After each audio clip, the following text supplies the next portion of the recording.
राधे राधे महाराज जी। महाराज जी, कौन से प्रकार की विरक्ति श्रेष्ठ है? सभी सुख प्राप्त करने के बाद, तृप्त होने के बाद, या कुछ भी प्राप्त नहीं होने आज के तक बाद? एक भी इतिहास में हमें बता दो जिसने भोगों से तृप्त होकर वैराग्य लिया हो। शास्त्र, पुराण, इतिहास, आगम निगम, जहां भी तुम्हारी पहुंच हो, एक व्यक्ति का नाम लीजिए, एक महापुरुष का नाम लीजिए जो भोगों से तृप्त होकर वैराग्य लिया हो। एक भी व्यक्ति का नाम बताइए जो तृप्त हुआ हो कि आज मैं विषयों से तृप्त हो गया, अब मैं भगवान की तरफ जा रहा हूं। जब छोड़ा तो अतृप्त होके छोड़ा। पढ़ो इतिहास। महाराज ययाति अपनी जवानी भोगी। देवयानी ऐसी नहीं थी, देवता भी मूर्छित हो जाए ऐसी सुंदर थी देवयानी, भगवान शुक्राचार्य जी की पुत्री। उनके साथ पूरी अपनी जवानी, अपने बेटे की 1000 वर्ष की जवानी, फिर भी अतृप्त होकर के छोड़ा। भोगों में कभी तृप्ति हो सकती है? भोगों में जब है ही नहीं सार, तो तृप्ति किसे हो सकती है? यहां कितने जितने बैठे, किसी को तृप्ति हुई? ईमानदारी से वृंदावन की भूमि में बैठे हो, फिर वही लालसा है भोगने की, फिर नवीन भोग भोगने की लालसा है। एक भोग है, अनंत विषय है। जैसे भगवान अनंत है, ऐसे माया भी अचिंत्य अनंत शक्ति संपन्न है। चाह मिटा दिया, अरे गजब का महापुरुष। तभी तो हम बोले चाह मिटा दिया, तृप्त होकर भोगों से। ये कौन सा सिद्धांत है कि भोगों से तृप्त होकर? अरे भाई, एक बकरा राजा ने चराया खूब अच्छी तरह, और देखा कि दिन भर खवाने के बाद भी जब डालो तो मुंह मार देता है, पेट भरा हुआ है सब। तो उन्होंने ऐलान किया अपने राज्य में, मेरे बकरे को जो तृप्त कर देगा उसे मैं अपने समान राज्य सुख प्रदान करूंगा। बकरे को पेट भरने के लिए हजारों लोग आ गए। महाराज मुझे दीजिए, ले गए। जो जो हरी घास, किसमिस, जो दुनिया की चीजें सब बिछा दी, क्योंकि राज्य सुख मिलना है। शाम के गए, महाराज बकरा छका हुआ है। महाराज ने एक हरी घास का तिनका डाला, तुरंत मुंह मार दिया। बोले नहीं, अगर तृप्त होता तो मुंह क्यों मारता? चलो हटो तुम। एक बहुत विवेकी था, उसने 10 दिन जाकर के रोज देखा, रोज बकरा मुंह मार देता है और खूब छका है। बोले महाराज मुझे दीजिए। बोले आप ले जाइए। कुछ नहीं खवाया, घास डाली, जो ही मुंह करे सो एक चमक। दिन में सैकड़ों उसके मुंह में मारी, इसके बाद डाली, वो चुपचाप खड़ा है, एक भी घास नहीं खवाई। ले गया, बोला महाराज की जय हो। बोले बकरा तृप्त होके आ गया। बोले उसका पेट तो वैसे ही खाली नजर आ रहा है। बोले महाराज आपको पेट से नहीं मतलब है, आपको तिनके से मतलब है। डालकर आप चेक करते हैं, चेक कीजिए। बांस की छड़ी रखा हो, ऐसे बैठ गया। महाराज चेक कीजिए। महाराज दुनिया की चीज डाल दिए, बकरा ले आ गए। ये मन रूपी बकरा है, ये विषय रूपी घास में मुंह मार देगा। इसे देखना इंद्रियों के न घोड़े भगे, रात दिन इनमें संयम के कोड़े लगे। महाराज जी, भोगने से तृप्ति नहीं मिलेगी? नहीं, कदापि नहीं। किसी को भी हुई तो बताओ। चिल्ला चिल्ला कर रोए, चिल्ला चिल्ला कर रोए।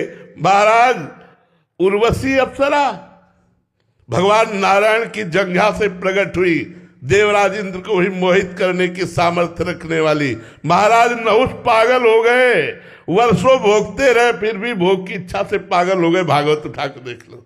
भगवत चरणारविंद का प्रेमी जिस समय केवट भगवान के चरणों को पखार रहा है, तो क्या कह रहा है? अब कछुनाथ न चाहिए मोरे, दीन दयाल अनुग्रह। जब भगवान के नाम का आश्रय ले लिया, भगवान के रूप का आश्रय ले लिया, भगवान के चरणों का आश्रय ले लिया, वो एक साधारण से साधारण पुरुष भी विश्व रस का त्यागी होगा। भगवान से विमुख त्रिभुवन का भोग दे देने पर भी कभी कोई तृप्त नहीं हो सकता है। हमारी बात मान लो। अगर आप ऐसा सोचे हो कि मुझे खूब विषय मिल जाए, मैं भोगूं और भोग कर तृप्त हो जाऊं, तो प्यारे पूरा जीवन बर्बाद कर दो। जब तक भगवान की शरण में नहीं लोगे तब तक ये बकरे वाली दशा बनी रहेगी, मुंह मार देगा। देखना इंद्रियों के न घोड़े भगे, रात दिन इनमें संयम के कोड़े लगे। जब तक संयम नियम से चलकर भगवान का भजन नहीं किया जाता तब तक इंद्रियों की विलासिता, ये बातें बनाने से नहीं, हम लोगों की छाती जानती है क्या है। शायद आप लोग न जानते हो ये क्या है। जब भूख लगी तो भोजन पा लिया, तो भूख क्या है क्या जानते हो तुम? प्यास लगी पानी पी लिया, क्या जानते हो प्यास किसे कहते हैं? काम वेदना चढ़ी भोग लिया, क्या जानते हो काम वेदना किसे कहते हैं? ये वो जानता है जो इसके विरुद्ध चल करके फिर भगवान के मार्ग में चलता है। भोगों से कभी तृप्ति नहीं, थोड़ी देर के लिए हो सकती है, थोड़ी देर के लिए हमारी भूख मिट गई, लेकिन क्या सदा सदा के लिए भूख मिट गई?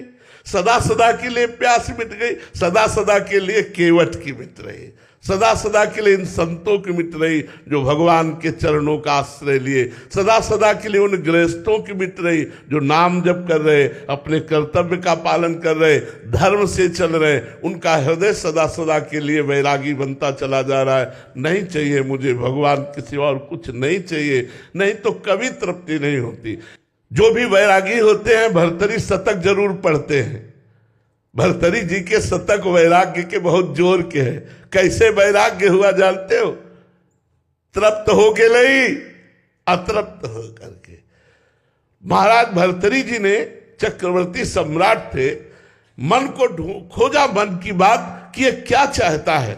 जब नव युवराज पद से राजा बनाए गए तब उन्होंने विचार किया कि मेरा मन चाहता क्या है। तो लगा सुंदर स्त्री का भोग, और सब भोग फीके, सबसे ज्यादा काम रस।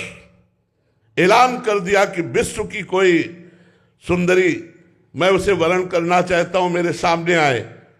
तो बहुत से जो अपनी सुंदरता का अभिमान रखती थी सुंदरियां एकत्र, क्योंकि चक्रवर्ती सम्राट महाराज भर्तरी, उनमें एक का नाम था पिंगला, जो सर्वांग सुंदरी और भर्तरी जी के चित्त को लुभायमान कर लिया। भर्तरी जी ने उसके साथ पाणी ग्रहण किया। वो बहुत वैज्ञानिक महापुरुष थे। उन्होंने कहा राजपाट हमारा छोटा भाई विक्रमादित्य संभालेगा। अब मैं देखता हूं इस काम में सुख कितना है।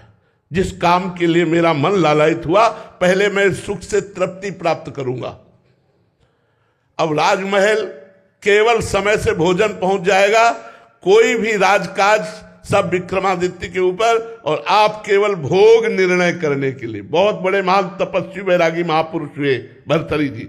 आखिरकार इस भोग में कौन सा सुख है जिसके लिए मेरा मन लालायित हुआ। बहुत वर्ष व्यतीत होते गए, लेकिन समय नहीं पता चला। पिंगला एक दिन अपने महल के पार्श्व की तरफ देखा तो एक हष्ट पुष्ट जवान घोड़ों की रखवाली करवा रहा था। कोई मालिश कर रहा है, कोई कुछ कर, उसे अश्वपाल कहते हैं। देखा और जम गया। पिंगला ने दासी को भेजा, अश्वपाल से कौन मिलना चाहती। अब महाराज जब शयन में होते तब अश्वपाल से मिलना शुरू हुआ। अब आप बहुत ध्यान से सुनना, महापुरुषों के चरित्रों में ज्ञान प्रकट होता है। एक गरीब ब्राह्मण तपस्या कर रहा था देवराज इंद्र के लिए कि वो प्रसन्न और मुझे धन दे। तो देवराज इंद्र संबंधी मंत्रों का वो जाप कर रहा था। देवराज इंद्र प्रकट हुए और एक फल दिया, बोले अमर फल, इसे खाने से अमर हो जाता है। बस अंतर ध्यान हो गए। उनका मेरी बात भी नहीं सुनी, मुझ गरीब को अमर होके क्या करना है, मुझे तो धन चाहिए था। अच्छा, शायद उपाय बताया, ये अमर फल मैं महाराज भर्तरी को दे देता हूं, और भर्तरी धर्मात्मा राजा हैं, वो अमर रहेंगे तो हमारी प्रजा सुखी रहेगी। ब्राह्मण और ऋषियों के लिए राजा का ये महल खुला रहता था, कभी भी कोई जा सकता है। ये वहां कोई नियम नहीं थे। ये पहले था ब्रह्म ऋषियों के लिए, संतों के लिए, ब्राह्मणों के लिए, विप्रों के लिए ये मार्ग। महाराज की जय हो। कहो विप्रवर कैसे आगमन हुआ। महाराज मैंने तपस्या कर, मुझे देवराज इंद्र ने एक अमर फल दिया, इसे खाने से अमर हो जाया जाता है। आज्ञा करी जितना खजाने से धन चाहिए इनको दे दीजिए। अमर फल लिया, सोचा मेरी आसक्ति पिंगला पे है, मैं अमर होकर क्या करूंगा, अगर पिंगला अमर रहेगी तो मैं सुखी रहूंगा। पिंगला को बुलाया और कहा ये हमारे देश के विप्र की तपस्या का फल है, आप इसे पा लीजिए, अमर हो जाएंगे। उसने कहा महाराज आप निश्चिंत हो जाइए, मैं स्नान आदि करके इस अमर फल को प्राप्त कर लूंगी। पिंगला ने सोचा मैं अमर होकर क्या करूंगी, यदि अश्वपाल जीवित रहा अमर रहा तो मुझे सुख मिलता रहेगा। उसने अश्वपाल को दे दिया। अश्वपाल का संबंध था राजा की नर्तकी से, जो दरबार में नृत्यांगना थी नवीन अवस्था की। उन्होंने सोचा अगर ये नर्तकी जीवित रही और अमर रही तो मैं सुखी बना रहूंगा। उन्होंने नर्तकी को दे दिया। नर्तकी ने विचार किया मैं जिस राजा के दरबार की नर्तकी हूं, वो राजा अमर हो तो अच्छा है। वो अमर फल फिर भर्तृहरि जी के पास पहुंच गया।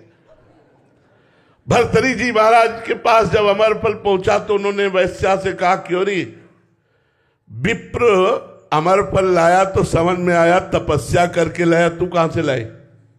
अब वो तो कांप गई। महाराज जीवन दान हो, सत्य बोल। तो उनका महाराज आपके महल के पीछे जो अश्वपाल ने मुझे दिया, जाओ। अश्वपाल को बुलाया सभा में और कहा बोल ये अमर फल कहां से मिला? अब उसके तो होश उड़ गए। महाराज जीवन दान हो तो सत्य बोलूं। हाँ जाओ, माफ किया महाराज, आपकी रानी पिंगला ने दिया। पिंगला को बुलाया और कहा क्योरी चक्रवर्ती सम्राट मुझ भर्तृहरि से तुझे तृप्ति नहीं हुई? एक अश्वपाल से, अरे अश्वपाल तुझे चक्रवर्ती सम्राट की महारानी पिंगला से तृप्ति नहीं हुई? एक नर्तकी से धिक्कार है इस काम को। और उतारा मुकुट और रख दिया और सदा सदा के लिए बनवासी बन गए अतृप्त होकर। ये भोग कभी तृप्ति प्रदान कर ही नहीं सकते, क्योंकि इनमें कुछ सार है ही नहीं। कुछ सार हो तो सार तो भगवान में है, भगवान के नाम में है, भगवान के रूप में है। देखो केवट कैसे चरण जी भी स्पर्श किया, कह रहा अब कछुनाथ न चाहिए मोरे। तो हे भाई, जिनका भी प्रश्न उनसे प्रार्थना करते हैं कि विषयों को भगवान को अर्पित करके धर्म में विषयों का भोग करते हुए भगवान नाम जप करते हुए भगवत प्राप्ति के मार्ग में चलो। आज तक कभी ऐसा नहीं हुआ कि बहुत से विषयों का सेवन कर ले और वो व्यभिचारी पुरुष तृप्त हो जाए, ऐसा कभी नहीं हो सकता। बड़े बड़े चक्रवर्ती सम्राट, बड़े बड़े राजाओं के चरित्र इसीलिए हमारे महर्षि व्यासदेव जी ने लिखा है कि जिनको पढ़ करके हम विचार करके राग रहित हो सके। महाराज जी क्योंकि अंदर का विषय है ना महाराज जी, बाहरी त्याग तो दिख सकता है कि घर त्याग दिया, संपत्ति त्याग दी, क्योंकि अंदर का विषय आप महापुरुष जन ही इसको उजागर कर सकते हैं महाराज जी। इसलिए उसका रहस्य केवल प्रभु से अगर जुड़ गया तब तो मन इधर आ सकता है, नहीं तो अतृप्त ही रहेगा वो। देखो भगवान से जुड़ने पर कई ऐसे, देखो आप जैसे आर्मी में थे, आप क्या त्याग वैराग्य धारण करने के लिए हमारे पास आए थे, लेकिन सत्संग किया, भगवान के आनंद का आकर्षण हुआ। कोई विषय भोग करके वैरागी बने कि मैं तृप्त हो गया अब मुझे नहीं चाहिए, ऐसा तो मुझे नहीं लगता। हाँ, भगवान नाम जप कर रहा है और धर्म पूर्वक विषयों का भोग रहा है तो वो हो सकता है, तो हो सकता है भगवान की कृपा से उसे निस्सार लगे जगत और वो भगवान की तरफ चल पड़े। नहीं, विषयों में जितना भोगोगे, शास्त्रों में वर्णन है कि जैसे अग्नि में घी डालते जाओ तो आग बढ़ती है, बुझती नहीं, ऐसे इंद्रियों को विषय देते जाओ तो इंद्रियों की विषय विलासता बढ़ती बुझती नहीं है। इसलिए भाई भगवान नाम जप करते हुए धर्म में उचित भोगों का, जिससे हमारे धर्म का निर्वाह हो, ऐसे भोगते हुए भगवान नाम जप करते हुए चलो तो जीवन यात्रा मंगलमयी होगी।